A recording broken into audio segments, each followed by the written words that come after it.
ममता स्वयंपाकघरात आपल्या सासूबाईच्या मैत्रिणींसाठी समोसे तळत होती. बाहेर तिच्या सासूबाईंच्या मैत्रिणी मस्त गप्पा मारत होत्या आणि समोस्यांचा आस्वाद घेत होत्या. ममताचे सासरे बापूराव ऑफिसच्या कामासाठी बाहेर गेले होते आणि तिचा नवरा संदीप ऑफिसला गेला होता.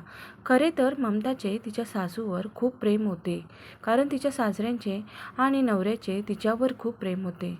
पण सासू तिच्यावर नेहमी रागवायची. घरातील हुकूमत कायम राखण्यासाठी तिला नेहमी आपल्या सुनेला धाकात ठेवायचे होते. म्हणून सुनेच्या प्रत्येक मुद्द्यावर तिला टोमणे मारणे, तिच्या कामातील दोष काढणे ही तिच्या सासूची रोजची कामे होती. पण आज काहीतरी घडणार होते, जे ममताच्या हृदयावर खोल घाव घालून जाणार होते. सासूबाईंनी समोस्याचा पहिला तुकडा हिरव्या चटणीत टाकून तोंडात घातल्यानंतर सासूने तिला बोलावून आपल्या मैत्रिणींसमोर सुनेच्या एवढ्या जोरात कानफटीत मारली की सुनबाईचा तोल जाऊन ती टेबलाला जाऊन धडकली. त्यामुळे सुनेची साडी टेबलाच्या कोपऱ्यात अडकली आणि साडी सैल झाली. तेव्हा सून लाजेने आणि अपमानाने रडू लागली. सासूने अचानक आपल्याला का मारले हे तिलाही समजू शकले नाही. सून साडी जोडून रागाने उभी राहिली तर तिची सासू तिला शिवीगाळ करू लागली आणि म्हणाली, "अगं मूर्ख बाई, कसला बेचव समोसा बनवला आहेस ग तू? एकही काम नीट करू शकत नाहीस का? माझ्या मैत्रिणींसमोर तू माझं नाक कापलं. जेव्हा मी माझ्या मैत्रिणींच्या घरी जाते ना, तेव्हा मला किती छान नाश्ता मिळतो आणि हे लोक इथे येऊन हेच समोसे खात आहे. मी तुला आधी सांगितले होते, नाश्त्यासाठी काहीतरी चांगले बनव. पण तू इतकी आळशी आणि कामचुकार बाई आहेस ना, की तू एकही काम नीट करू शकत नाहीस. आता मी तुला बेदम मारहाण करेन, तेव्हा तुला शहाणपण येईल." असे म्हणत ममताच्या सासूबाई पुन्हा तिच्या अंगावर धावून गेल्या. पण अचानक बापूरावांचा आवाज आला. ते म्हणाले, "थांब, तू हे काय करत आहेस?" नवऱ्याला समोर पाहून सासूबाईंचे हात ढिले पडले.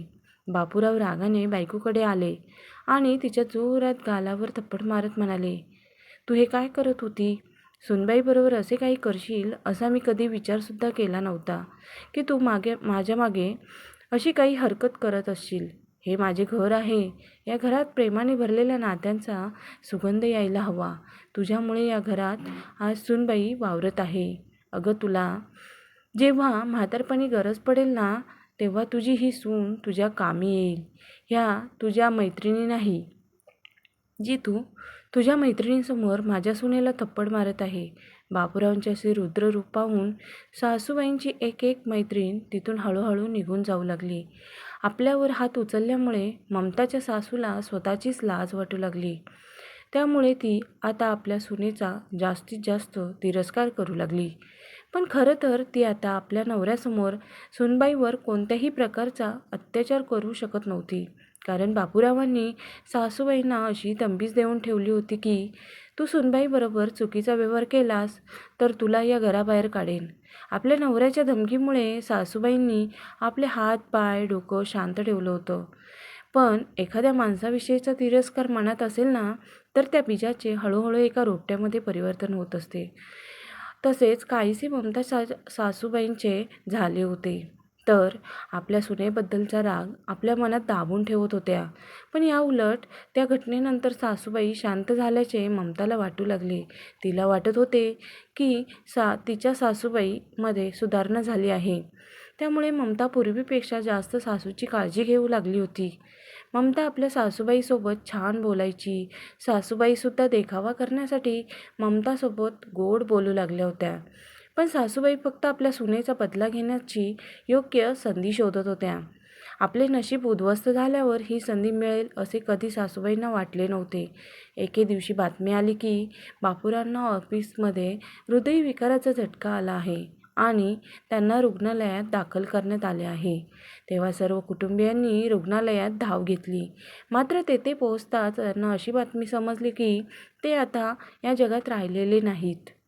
त्या बातमीने कुटुंबियावर दुःखाचा डोंगर कोसळला. खरं तर ममताच्या सासूबाईंनाही खूप दुःख झाले होते. पण कधीपर्यंत लगेचच त्या या धक्क्यातून सावरायला लागल्या.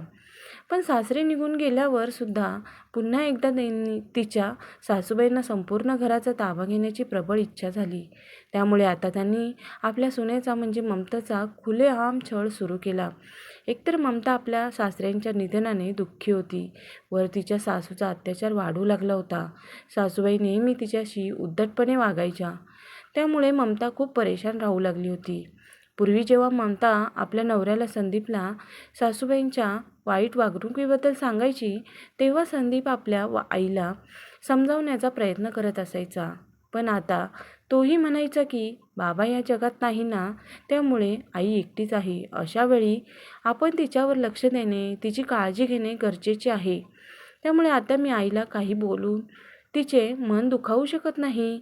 कदाचित बाबांच्या जाण्याने तिला जास्त दुःख झाले असेल आणि त्यामुळे ती तुझ्याबरोबर अशी वागत असेल. हळूहळू वेळ निघून जाईल, मग सर्व काही ठीक होईल. जेव्हा आपण चांगल्या प्रकारे आईची काळजी घेऊ, तिच्याकडे लक्ष देऊ, तेव्हा हळूहळू आईचा सुद्धा आपल्याबरोबरचा व्यवहार, आपल्याबरोबरचे वागणे, बोलणे बदलून जाईल. परंतु असे काहीच झाले नाही. कारण ममताची सासू तिचे सासरे गेल्यामुळे, नाहीतर आपल्या जुनेप्रती तिच्या मनामध्ये एवढ्या वर्षाचा जो राग होता, त्या रागापोटी तशी वागत होती. त्यामुळे आता हळूहळू घरातील वातावरण खराब होऊ लागले होते. एक दिवस ममताची मुलगी मयुरी होमवर्क करत होती. दुसऱ्या दिवशी तिची टेस्ट होती. तेव्हा सासूबाईंना चांगली संधी मिळाली. कारण ममता तिच्या मुलीचा अभ्यास करून घेत होती. त्यामुळे ममताच्या सासूबाई वाट पाहत होत्या की आपला मुलगा कधी घरी येत आहे. संदीप जसा घरी आला तशा सासूबाई लगेच धावत धावत स्वयंपाकघरात गेल्या आणि चहा बनवताना त्यांनी गरम पाणी जमिनीवर सांडवले आणि ओरडू लागल्या, अरे कोणीतरी माझी मदत करा ना, मी भाजले आहे. तेव्हा नुकताच ऑफिसवरून दमून आलेला संदीप घाबरला आणि किचनच्या दिशेने धावला. तिथून ममताही आपल्या मुलीला शिकवायची सोडून किचनमध्ये पोचली. किचनचे दृश्य पाहून ममता थक्क झाली. तेव्हा तिची सासू रडायला लागली आणि म्हणाली, बाळा आता या घरात मला कोणी चहापाणीसुद्धा विचारत नाही. मी सुनबाईला चहा करायला सांगितल्यावर तिने मला स्वयंपाकघरात यायला सांगितले. बघ आता माझा हात भाजला. असे म्हणत सासूबाई जोरजोरात रडू लागल्या. तेव्हा संदीप बायकोवर चिडला आणि म्हणाला, ममता तुला जमत नसेल तर मला सांग, मी आईसाठी खास स्वयंपाकी ठेवतो. ती आईची सगळी कामे करेल. नवऱ्याकडून शिवीगाळ झाल्याने ममता स्तब्धच राहिली. तिच्या डोळ्यातून अश्रुधारा वाहू लागल्या. त्यानंतर संदीप त्याच्या आईसोबत खोलीत गेला. पण जाताना बायकोला म्हणाला, आईसाठी चहा बनवून घेऊन ये. नवऱ्याने सांगितले म्हणून ममता रडत रडत चहा बनवू लागली आणि विचार करू लागली की आई का खोटं बोलत आहे. त्यांनी मला चहा बनवायला सांगितलंसुद्धा नाही. शेवटी चहा तयार झाला आणि जेव्हा ममता चहा घेऊन सासूबाईंच्या खोलीत पोचली, तेव्हा संदीप वॉशरूमला गेला होता. तेव्हा तिची सासू विचित्रपणे हसली आणि म्हणाली, एकदा माझ्या नवऱ्याने तुझ्यामुळे सर्वांसमोर मला थप्पड मारली होती. आता मी बरोबर त्याचा फायदा घेतला आहे आणि माझा बदला मी पूर्ण केला. कारण आता माझा नवरा या जगात नाही आहे. आपल्या सासूबाईंचा एवढा छोटा विचार ऐकून ममता थक्क झाली. ती विचार करू लागली, आईंना बाबा गेल्याचे दुःख नाही, उलट त्या आता संधी शोधत आहे आणि मला त्रास देऊन आनंदी आहेत. शेवटी ममता जड अंतःकरणाने म्हणाली, आई बाबांच्या जाण्याने दुःखी होण्याऐवजी तुम्हाला या गोष्टीचा आनंद झाला आहे की त्यांच्या गैरहजेरीत तुम्हाला मला त्रास देण्याची संधी मिळाली. म्हणजे तुमचं आयुष्य चांगलं जगण्याऐवजी मला त्रास देणे हा आहे तुझ्या जगण्याचा उद्देश आहे. पण आई एवढं लक्षात ठेवा की तुम्ही सुनेला दुःख देऊन तुमच्यासाठी सुखाची अपेक्षा करू शकत नाही. तेव्हा ममताची सासू उद्धटपणे म्हणाली, माझा मुलगा माझ्यासोबत आहे आणि आता तुझ्या आयुष्यात दुःख दिले आहे. सुनबाई आता मी तुला दुःख द्यायला पुरेसे आहे. माझ्या मुलाचा माझ्यावर पूर्ण विश्वास आहे आणि आता बघ मी तुझे काय करू शकते. वेदनेने ममताच्या डोळ्यातून अश्रू वाहू लागले. पण अशा परिस्थितीत सुद्धा सासूबाईंमुळे ती आपले घर उद्ध्वस्त करू शकत नव्हती. तिला समजले होते की तिच्या सासूला आता तिला तिच्या नवऱ्यापासून दूर न्यायची आहे.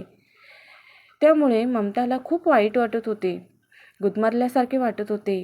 परंतु ते म्हणतात ना की जेव्हा एखादी व्यक्ती त्याच्या मर्यादेच्या पलीकडे जाऊ लागली की येणारी वेळच अशा व्यक्तीवर मर्यादा घालते. पण ममताच्या सासूबाईंनी तिच्या मनात आपल्या सुनेचा इतका द्वेष दाबून ठेवला होता की त्यामुळे त्याचा तिच्या सासूबाईवर परिणाम होणे साहजिकच होते.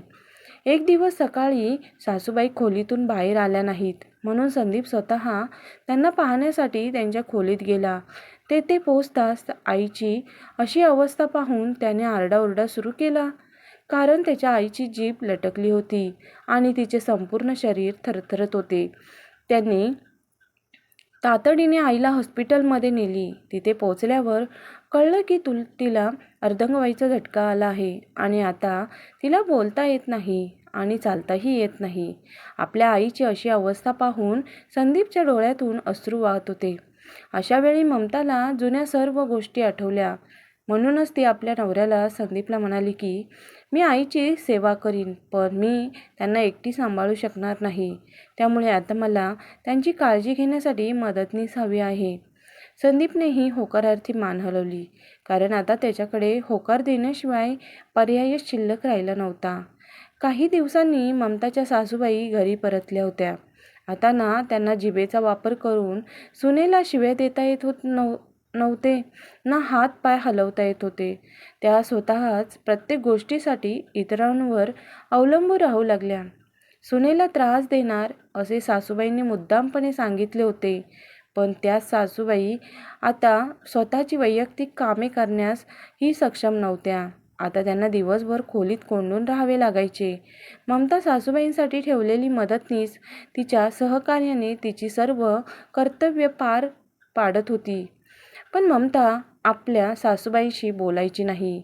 आता ह्या कठीण परिस्थितीमध्ये मुलगा आणि सून लायक होते म्हणून त्यांची काळजी घेत होते. पण सासूबाईंच्या वाट्याला आलेले दुःख त्यांना सहन करावे लागत होते. त्यामुळे मोकळ्या वेळेत सासूबाई आपली वाईट कृत्य आठवून रडायच्या. पण आता त्या कोणाची माफी मागण्याची ही मनस्थितीत नव्हत्या. सासूबाईंना आपल्या सुनेची, ममताची तीच गोष्ट आठवत राहिली. ती म्हणाली होती, सासूबाई, सुनेला दुःख देऊन तुम्ही सुखाची अपेक्षा करू शकत नाहीत. तुम्हाला वाटले की तुम्ही सर्वोत्कृष्ट आहात.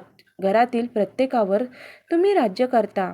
मुलगाही माझंच ऐकतो, त्यामुळे तुम्ही सोन्याचे नुकसान. पण आता काय झाले? सुनबाईंनी आपल्या सासूला अजिबात त्रास दिला नाही. पण जेव्हा सासूबाईंच्या पापाचा घडा भरला तेव्हा काही काळाने त्यांचा न्याय केला. मित्रांनो, काही लोक स्वतःला श्रेष्ठ समजतात आणि इतरांना त्रास देऊ लागतात. पण त्यांनी विचार केला पाहिजे की त्यांनी एखाद्या निष्पाप माणसाला रडवले तर वेळ त्यांचा हिशोब नक्की काढेल आणि मग अशा परिस्थितीमध्ये सुनावणीही होईल आणि नावही होणार नाही. धन्यवाद.